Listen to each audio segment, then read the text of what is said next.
New Thought Media Network. We are a global broadcast network of positive music, media, and entertainment, inspiring humanity's evolution along the journey of enlightenment and creating a world of love, peace, empowerment, and prosperity for all. New Thought Media Network. Positively inspiring.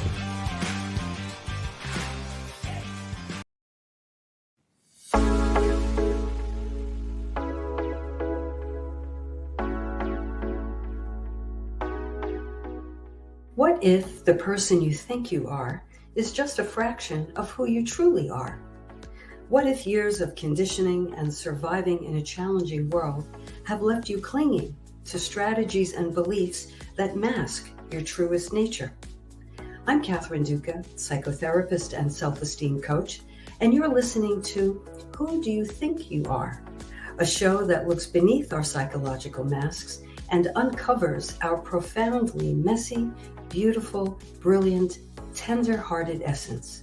Join me as we go in search of the hidden power of our true selves. I'm so glad you're here.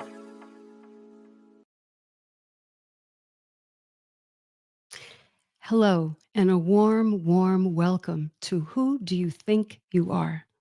I'm your host, Catherine Duca, and I am so happy to be a part of the New Thought Media Network family. So honored to have a seat at this beautiful, wonderful table, and so very honored to have a place in your earbuds tonight, my beautiful listeners. If you're familiar with this station, New Thought Media Network, you already know what a special place this is for meaningful conversation and an in-depth look at life and love and positivity and possibility and upliftment and inspiration and so on and so forth. But if you are tuning in for the very first time tonight, I want you to know that you have found a special home here. It is a place you can turn to any hour of the day or night to feel more grounded, more uplifted, more inspired, and more committed to making this a world that works for everyone. Welcome, welcome. You know, whenever I begin a new venture with new people, I love to set an intention. I think it helps navigate our conversation and our reflection. So if you would, join me in this intention. Let's intend together to embrace curiosity and openness and allow ourselves to question our assumptions and limitations and receive new insights and new perspectives. May our exploration of who we truly are guide us home to our truest selves, and may we emerge more authentic, more compassionate, and more empowered. If you would please, wherever you are, take a breath in and in silence, say with me, I am worthy, I am open, I am curious, and I open myself up to self-discovery. Doesn't that feel good? I think it feels good to feel good. Now, if you're listening from anywhere in the United States tonight, because this network broadcasts all over the world, you probably know we have something going on here this week. And perhaps you are excited, exhilarated, but there's a good chance you might be doing some nail biting right now, and you might be feeling some degree of anxiety. Well, I want to say that although this show is not political per se, I believe that our politics really is an extension of our values, our consciousness, and who we are as individuals. Because I think the body politic is really nothing more than the collective of our individual visions of the kind of life we wish to live and the freedom with which to live it.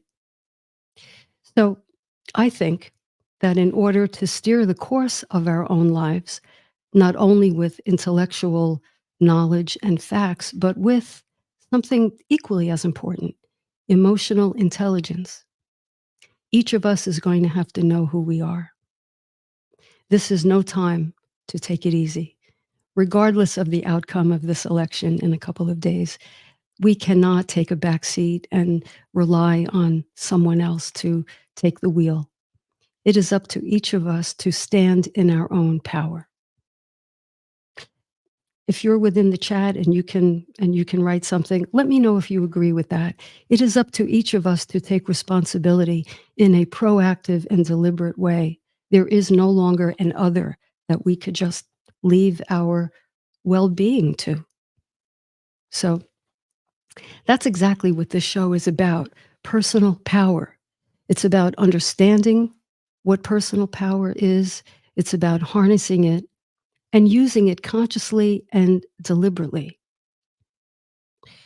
You know, I think that begs the question, though, what if we don't have a lot of personal power or we don't know how to stand in it? How do we go about developing it?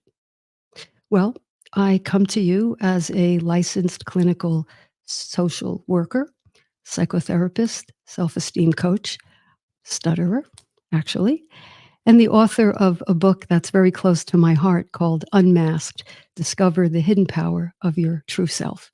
And we'll get to this and much more.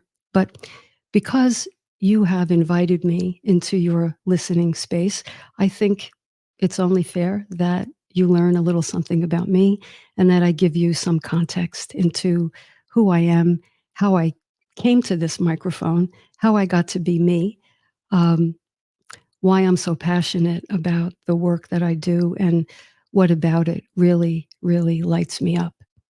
So I'm going to start at the beginning. I was born. Now, this might be a good time, truthfully, to go to the kitchen and grab a sandwich or something, because this could take a minute. But I think it's germane to the show, tonight's topic, and to getting to know me. You know, the name of my book, again, is Unmasked, and I think it's only fair that I share some of my own masks with you. And I have to tell you, there's nothing like an activity like this, broadcasting to people, that really brings up some of my own defense mechanisms. So let's see how this goes. So, okay, I was born. I was born at Hackensack Hospital. It's now a big place, Hackensack University Medical Center. But at the time, it was a 28-bed hospital. And I was born to John and Grace. My mom grew up on a farm in Arkansas, and my dad in a tenement in Lower Manhattan. She was a registered nurse, and he was in construction. They met in the Army, actually. And at that time, the time of their meeting, my mom was a lieutenant, I think a second lieutenant, and my dad was a private. And their initial meeting occurred when my mother took inspection of my dad's barracks, only to discover that he made his bed incorrectly. So I guess that thing that you hear about the quarter has to bounce off the sheets, I guess that's true, because she proceeded to remove all of his bed linens and pile them up on the floor. When he got back to his barrack and discovered this, he apparently marched straight over to the officers' club and gave my mother a piece of his mind. Not the coolest thing to do to a ranking officer, but in their case, this did not lead to a court-martial, but instead to a romance and a marriage. They had my older brother, Larry, who has since passed away, and then me, and another child when I was about 2 years old. She died in infancy from a birth defect and never came home from the hospital. I actually learned about her existence when I discovered her birth certificate in the back of a drawer. Now, try to follow these breadcrumbs, okay? I found her birth certificate in the back of a drawer. John and Grace could not have been any more opposite in their personalities and how they navigated life. She always went for the sure thing, a safe bet, the least amount of risk. She was kind, she was soft spoken, and never met a stranger. And boy, did I love her Southern accent. She would call me Kathy. Kathy, do this, or Kathy, what's going on? It seemed every word had an extra syllable. Kathy, close the door, go to the store. And if my relatives in Arkansas and Oklahoma are listening tonight, I love your accent. So back to mom. She didn't cook very often, but when she did, she made the absolute best Southern fried chicken you've ever tasted. The first time we hugged, I was in my mid-30s. My dad was a hardworking entrepreneur. He owned a small construction company and had a great sense of humor and a heart of gold. That did not stop him, however, from being quite sharp and critical of himself, of me, of almost everyone. He was the kind of guy, he would compliment anyone. He would be the very first person to tell you you looked great or you did something well, but he'd also be the first person to tell me my hair was too frizzy or something like that. He always made my breakfast. He was very nurturing, and he often gave me more money for the ice cream truck than I asked for. He did occasionally tell me my eyes were too close together and something about my ears being a little too big, and that because of that, I would never be Miss America. Well, he was right about some of that anyway. I never became Miss America. Anyway, this vanilla chocolate soft swirl of a parental unit taught me so much about myself, some of which I love deeply, some of which I'd like to forget, and some I'm still trying to make sense of. They, along with my parental aunts, my dear aunts, Sophie and Laura, who were intimate extended family, Italian American, they were my introduction to the world, what I could expect from it, and how to behave in it. But I'll tell you, it was my years at Catholic school, from preschool through college, that made some of the most memorable impressions on me. There, I learned that God would forgive any of my heinous sins. I was 9. Heinous. That I was born with an original stain on my soul, original sin. No small thanks to Adam and Eve. But that he might also punish me harshly if I stepped over a piece of discarded paper without bending down to pick it up. The same was true of wearing shorts. I was told that God didn't like shorts, and if he found out that we were wearing shorts in the 3rd grade that summer, that there could be trouble. I carried frustration and shame that Eve ate that piece of fruit, for heaven's sakes. I was incredulous that she listened to a talking snake. With everything she had in the Garden of Eden, she had to have that piece of fruit. I was incredulous. But I have to say, all these decades later, I still make sure not to step over the piece of paper. School was a very scary place for me, actually. Our Lady of Mount Carmel, it's no longer there. I remember it as a very strict environment with frequent hitting and humiliation. Now, thankfully, I was spared from most of that, with 1 or 2 scalding exceptions, but I witnessed other children being treated in such a manner. I am sure, or I certainly pray, that things are different today. In my tweens, my parents would argue a lot. As I said, my dad was in the construction business, and you can imagine what a colorful business that is. I would awaken every morning of my life to intense arguing, wicked, wicked arguing. It was almost always about money or deliveries or contractors reneging on their commitments. And these arguments were pretty raw. There was volume, there was cursing, there were threats. I listened from my bedroom, and I could hear the yelling through the closed door. And as I listened, I could tell actually that they each had a good point. I understood what dad was trying to say to mom and vice versa, but they were talking completely past one another. And their gross misunderstandings and their communication style really brought out the worst in each of them. But I thought to myself as I listened, I should go out there. I can help them understand each other. I could referee this thing. But I didn't. I just let them argue and got myself dressed and went to school.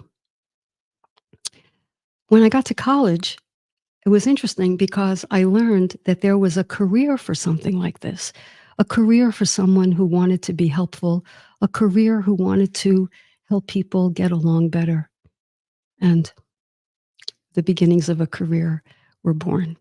In college, I was a peer counselor. Other students seemed to seek me out and confide in me, and I found that I could talk to others about their problems very easily. And I suppose in the process, I got further away from my own. I think I got to hide behind the role of helper. My own issues remained underground. They were unnoticed and completely unrecognized by me. After graduating college with my bachelor's in psychology and a few graduate school rejections under my belt, I made my parents proud. I made them very proud by buying a hot dog truck. It was a tiny blue truck that I found in the newspaper. I had to drive to the docks of Manhattan, and those of you who know anything about that area. And I dressed myself in my three-piece blue suit, my platform heels, my, I don't know, my designer bag, and I went to the docks and knocked on the door. And I remember the guy opened the door and flashed me his gun in his holster. That's the kind of environment it was. But somehow I came out with a hot dog truck. I painted it sky blue, and I had the words Duca's dogs emblazoned on each door, and I was hot stuff. And I loved it. I really loved it. And little did I know, but that truck became a precursor to what became my private practice in psychotherapy. I don't know, people started telling me their life story. I would say, "Hi, Jack. How's Marcia? I haven't seen her around in a while. You want to bring some dogs home to her?" And Jack said, "No, the marriage is rocky. I don't think we're going to make it. I think we're going to get a divorce. Hey, Kathy, can I ask you some questions?" And there again, I was really taken with the opportunity and what I thought and think today uh, is a privilege.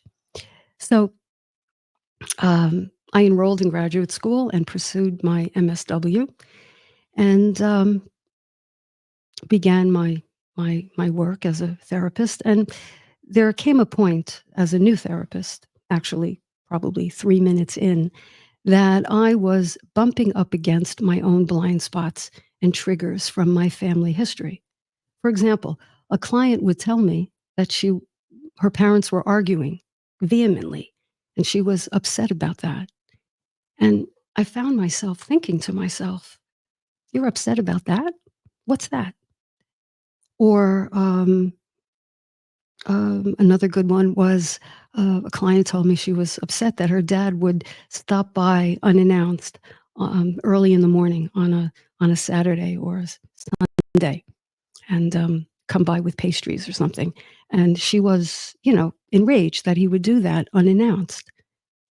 Well, in my family, that was done all the time. So again, I thought to myself, what's the problem here?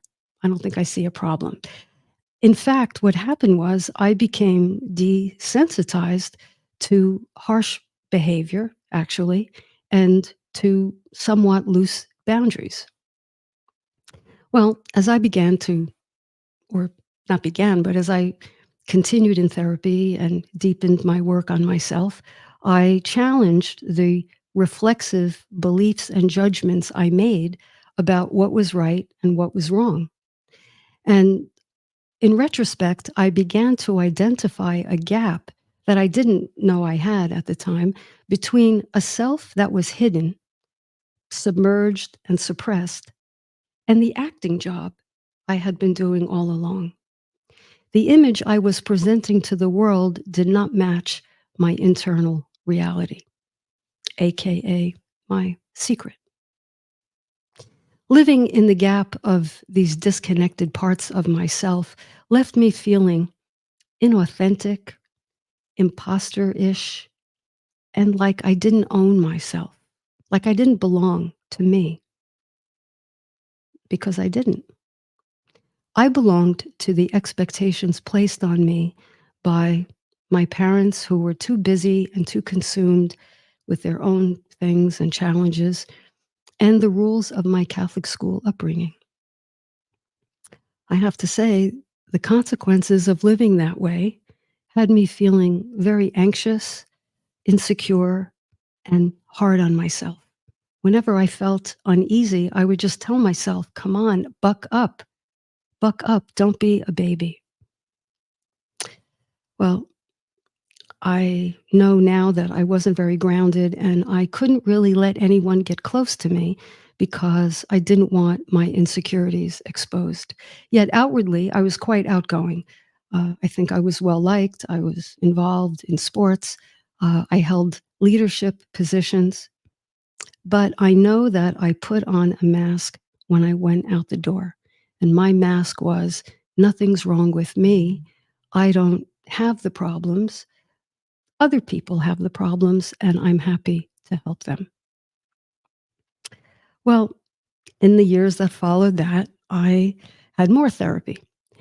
And I went to as many workshops as I could with experts and authors who actually revolutionized the personal transformation movement. And I was introduced to the newly emerging intersection at the time of psychology and spirituality. This was a complete departure for myself and for my colleagues at the time, but it was exciting and inspiring and enlightening. Yet, it was one of my earliest clients who taught me what I now believe is the deepest value of psychotherapy. This client, I'll call her Monique. That's, of course, not her real name. But I learned from Monique that the deepest value of therapy is not about changing behaviors, which it does, of course, nor is it about developing more self confidence, which, of course, it also does. As this client said to me at the end of therapy, she said, I never forgot it. She said, Kathy, and this is a direct quote. She said, now that therapy is over, you've helped me clear the debris that was standing between myself and something larger than myself. I'll say that again. You've helped me clear the debris. That's the exact word she used. That was standing between myself and something bigger than me. And I feel oddly, she said that too, I feel oddly more connected to a higher power or something else, something divine. Well, I have to say, I didn't know what she meant, but I know profound when I hear it. And that was profound. But I continued to work with people in the way in which I was accustomed, and things went well. I believe I helped my clients narrow their authenticity gap, and many of my clients enjoyed a successful treatment outcome, and I felt incredibly gratified. Cut to some years later, when my partner and I were moving into our new home, our dream home. And I mean it when I say we were moving in. It was literally our moving day. The moving trucks were there. It was a beautiful July afternoon. The neighborhood was full of people and children, and we were waving to each other. And somehow, my partner was in the house, but I was outside, was robbed at what I believe was knife point. Um, the There were 2 or 3 guys that took a crowbar and took the headlights out of my car and made the windows go down and take the contents of my car and put it into their getaway car. Now, in that car, I had precious things that I didn't want the movers to handle. I had my grandmother's silverware and I had some important papers. And when I saw that, I rather, what's the word, stupidly, approached them anyway and said, please, please, please, give me back my stuff. There's no money in there, please. And you know what? They did. They gave me back the stuff. They didn't take any of they took the headlights and they took off. Needless to say, that was traumatizing. I say knife point because one of the guys said he had a knife under his shirt. The police thought that that was the case. Anyway, I was very, very upset. I was very, very upset and almost inconsolable, actually. And my partner and I didn't know how we were going to sleep in the house. Well, a few days went by. Somehow, I guess we slept. I think we slept in a hotel, actually. And a friend of mine at the time wanted to be so helpful and probably was kind of tired of hearing me cry. She said to me, Kathy, I want you to come with me next Sunday. I want you to come to a place, a special place. I want you to come. She didn't tell me what the place was. She said, but I just want you to come to a place. Well, I did. I walked into this place, and it turned out it was the Center for Spiritual Living, North Jersey. It was called a different name at that point. I think it was called the Center for Conscious Living, now the Center for Spiritual Living, North Jersey. And I walked in, and you know what? To this day, I can't tell you what happened there. I can't tell you what happened. I don't know. There was beautiful music music I've never heard before. There was a beautiful celebration of peace and togetherness. Now, I told you I went to Catholic school, nursery through college. So I had a lot of Catholic going on, right? But unlike the harsh Catholic environment that I was raised in, I felt some kind of something there that was hard to describe. You know how I felt loved. I felt loved. I felt acknowledged. I felt seen for who I was, past the robbery, past my scared little Catholic schoolgirl self, past all my layers of stuff. I felt loved and seen and acknowledged. That was something. And I thanked my friend, and I didn't talk to anybody. I just went home, and I thought, well, that was really something. I don't know. And I didn't think I was going to go back. But somehow the following week, I don't know. I got in my car and I went there Sunday morning, and I've pretty much been going ever since.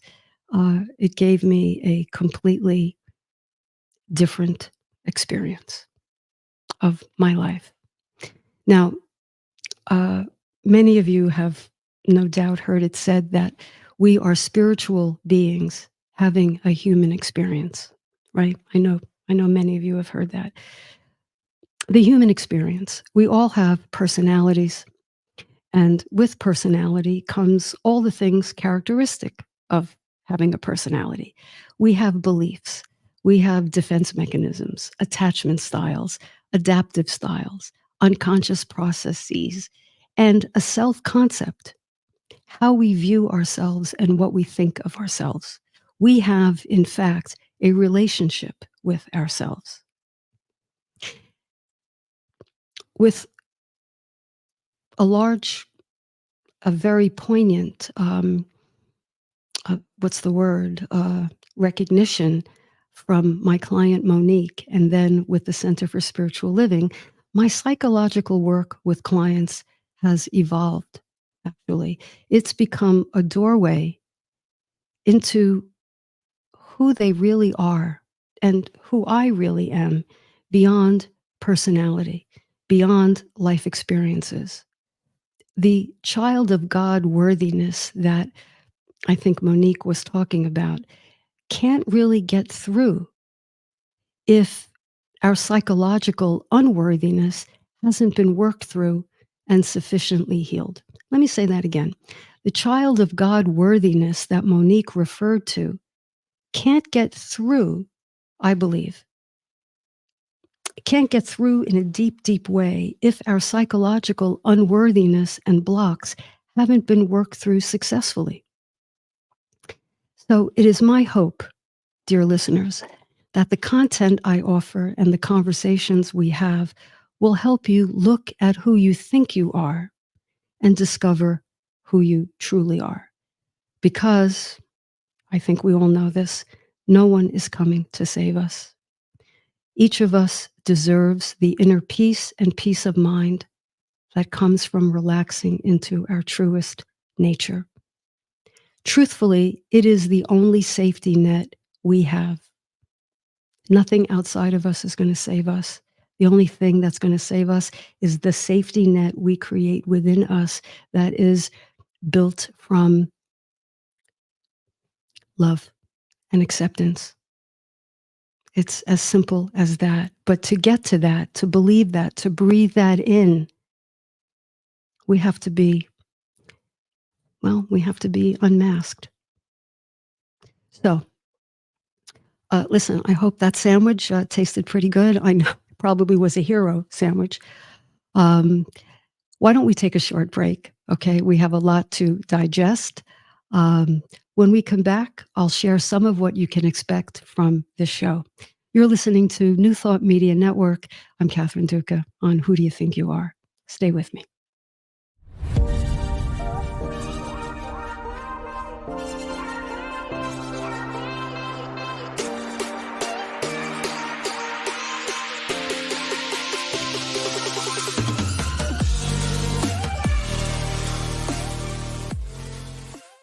Please help us say thank you to our organizational sponsors, including the Hefferland Foundation, Affiliated New Thought Network, International New Thought Alliance, Science of Mind Archives and Library Foundation, Center for Spiritual Living Denver, Center for Spiritual Living Midtown, New Thought Philadelphia, Planned Happiness Institute, Summit Center for Spiritual Living, One Heart Retreats, Center for Spiritual Living on the Lake, Unity Kitchener, Unity Spiritual Center Ottawa, Om Center for Spiritual Living, Satya Center, Begin Within Ministries, Center for Spiritual Living North Jersey, Unity of Savannah, and the Center for Spiritual Living Seattle,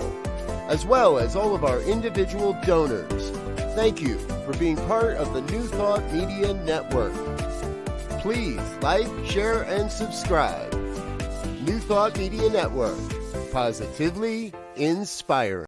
New Thought Media Network is on the rise. We're looking to grow with you. Do you have technical media experience? Or perhaps a desire to learn? Are you willing to volunteer your precious time and attention? We share this message to benefit all. If you possess a computer with a camera and a microphone, we will share our knowledge with you. Behind the scenes or being the star, let us bless our one. Contact us at info@ntmedia.org.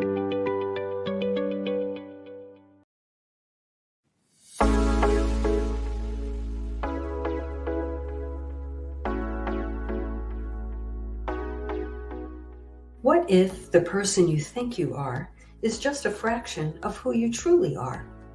What if years of conditioning and surviving in a challenging world have left you clinging to strategies and beliefs that mask your truest nature?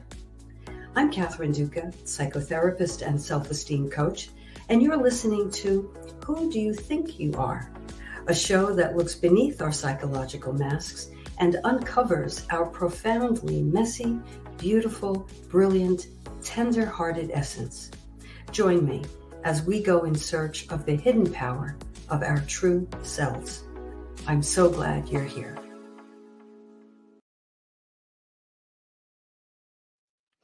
And we're back. Thank you. And thank you for your comments. I really appreciate them. Dawn, who is my partner, actually, and the kindest person I know, I have to say, tells me that I really shouldn't, see, I'm hard on myself. I really shouldn't say that when I approached the guy who robbed the headlights that it was stupid of me. She said, really, that might have been a trauma response, or, I was in fight or flight, right? That it was a reaction to something that was really happening. So, friends, that's a little glimpse into some of my self-talk. Okay. So, when I work with clients, and if any of my clients are listening, you know that I consider myself a therapist, of course, but I view myself as really a spin instructor. I'm doing the work along with you. Okay. So when I encourage you to be more gentle and to try to quiet the critical inner voice, know that I'm doing it too. So thank you, Dawn. Well, I think you can tell that the point of this show, or one of the primary points, is about self-awareness. What is self-awareness? Self-awareness is the willingness and the ability to look at ourselves, how we are acting and reacting within this huge matrix we're all a part of, right? But most fundamentally, because it starts here, how we are reacting to ourself, how we show up for ourselves or don't. Maybe we avoid showing up. Maybe we hide. I mean, there are many ways to hide. We'll get into all of that. But it is this aspect of self-knowledge, I believe wholeheartedly, which is what gives us a sense of looking at others and understanding others. I get asked pretty often, do we have to understand ourselves before understanding others? Do I have to understand me before I can understand you? I think you know the answer to that. It's an emphatic, absolutely yes. We each have a resume. This is how I look at it. We each have a resume. We have the resume that details the accounting of our lives, what we did, where we went, where we worked, we raised children, we went to school, et cetera, et cetera. We did things. That's on one resume. But we also have an equally important other resume. I call it an emotional resume. All the influences that shaped us, all the John and Graces, all the schools, all the teachers, all the people who crossed our paths and left us with a message of one sort or another. These influences shape the way we relate, the way we develop trust, the way we handle conflict, the way we set boundaries, the way we ask for help or don't, the way in which we move through life and get from life what it offers. some of the major aspects of how we live are embedded in this emotional resume. And we bring this resume with us every place we go. We bring it to whomever we meet. And guess what? Everyone we meet is bringing their resume as well. And our resumes, you'll come to see, you already know from my story, contain a lot of layers of defense and protection and deflection, aka psychological masks or personas. You know, I'm reminded that A Course in Miracles, for those of you who may not be familiar, it's a self-study program of spiritual psychotherapy, and it's one of many texts that shows us how to connect with the oneness and with one another. And there's a line in the Course in Miracles that says, and this has always struck me, it says, heaven is not a place, but a state of mind. It's not a location, but a choice. Heaven is not a place, but rather a state of mind. It is not a location, but a choice. And here's the important part. Here's the really important part. It is not entered alone, but with another. Love does not live in a vacuum. It is meant to be expressed, and it is meant to be received. But if we are relating mask to mask, how in the world, think about it, how in the world are we to have genuine, authentic interactions and authentic relationships? So we go to heaven and hell. I learned from my early time, and I learn it every day at the Center for Spiritual Living, North Jersey. Heaven and hell are states of consciousness. Heaven and hell are states of consciousness. And if you've ever experienced a dark night, if you've ever been really down, if you've ever felt really alone, what is that? That feels like hell, doesn't it? I think it does. And I have visited there. I have visited there. And sometimes I upgraded to limbo. So heaven and hell are states of consciousness, friends. Love does not exist in a vacuum. I say all this to say two crucial things. That it's a state of consciousness, heaven and hell, right here, right now, where we are. Nothing has to happen tomorrow or the next day, or it doesn't depend on who becomes president. Of course, that's a major thing. I'm not discounting it at all. I'm as nervous as anybody. But deeper than that is the anchor that keeps us grounded. And I submit for your mature consideration, it is the anchor of love. And it's deeper than romantic love. It's deeper than friendship love. It's something else. And I hope on this show, from our conversations and your comments, I hope that we can really delve into more who we truly, truly are. So in coming episodes, we will look at things like connection, trust, autonomy, give and take, what to do when you're at the bottom, what to do when you're feeling high and at the top. We're going to look at all the facets of relationships. Why? Because we go to heaven. We go to heaven 2 by 2. We go to heaven with another. So I think we need to, or my wish is that we have a deeper understanding of what it takes to have the most genuine connection we can possibly have. So friends, I leave you with this. Let me just check the comments.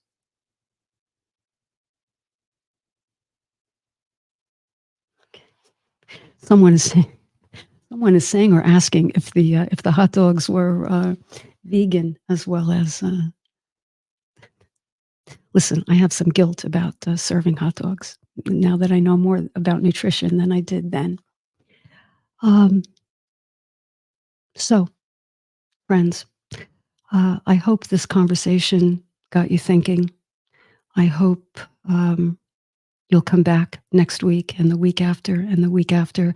I would love to get to know you. You can reach me anytime at catherineduca.com. Send me your questions, your comments, your insights, things you'd like me to talk about. If you disagree with something or you have a different take, please let me know that. I really would love to make this, I grew up with communion, Holy Communion. I now believe that communion is communing. It is community. And it is my sincere hope that this little podcast can be a portal for your deepest self, your deepest love, and your deepest peace of mind. Dare to be yourself. And it's my pleasure and privilege to play some role in that each and every Sunday at 9:00. Thank you so much for your time, your attention. If you're on the East Coast or on Eastern Standard Time, it's pretty late here at night. Thank you for giving me your precious time. I appreciate it. I'm honored. Namaste. Be well.